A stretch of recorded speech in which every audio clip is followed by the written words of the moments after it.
You keep hearing that values make your drawing stronger, but when you face a real motif, you still don't know how to use them.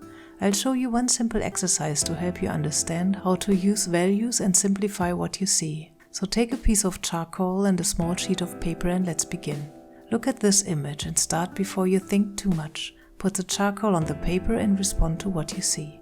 You don't need to understand every part of the image before you begin. Much of it will reveal itself while you are drawing.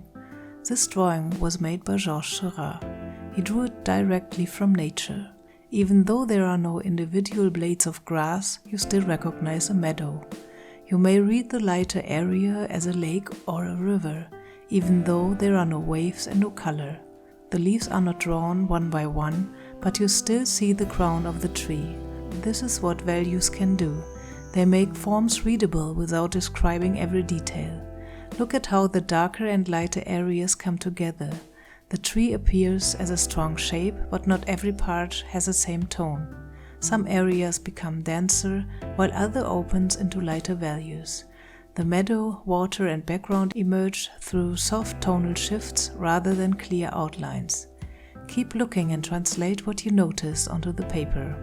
Where one tone shifts into another, where darker areas connect, and where the paper remains light and open. You can also try squinting your eyes slightly. Many artists use a simple technique because it softens the details and makes the larger tonal groups easier to see. Don't try to copy every mark Seurat made, and don't spend hours trying to make the drawing perfect. Use your hand to understand how little information is needed before the image becomes readable. When you are finished, step back and look at the drawing as a whole. Can you still recognize the tree, the meadow, the water and the figure? Does the image still have a sense of space and atmosphere even though very little is fully described? That is the real purpose of the value study. Not to produce a perfect scale from white to black, but to understand how different tones organize what we see. And if getting started is often the hardest part, just download my free drawing guide.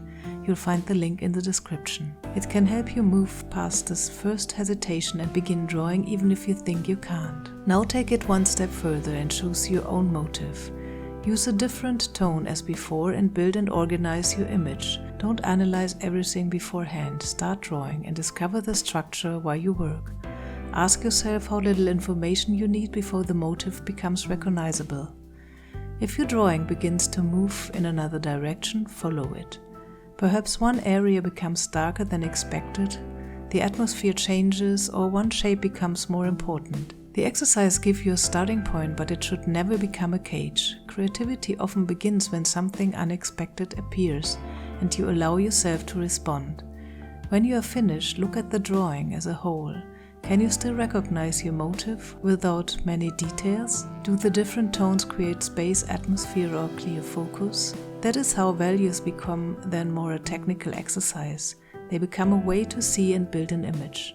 And if you want to see how we explore one artistic idea over an entire week in my Patreon community, watch this next video.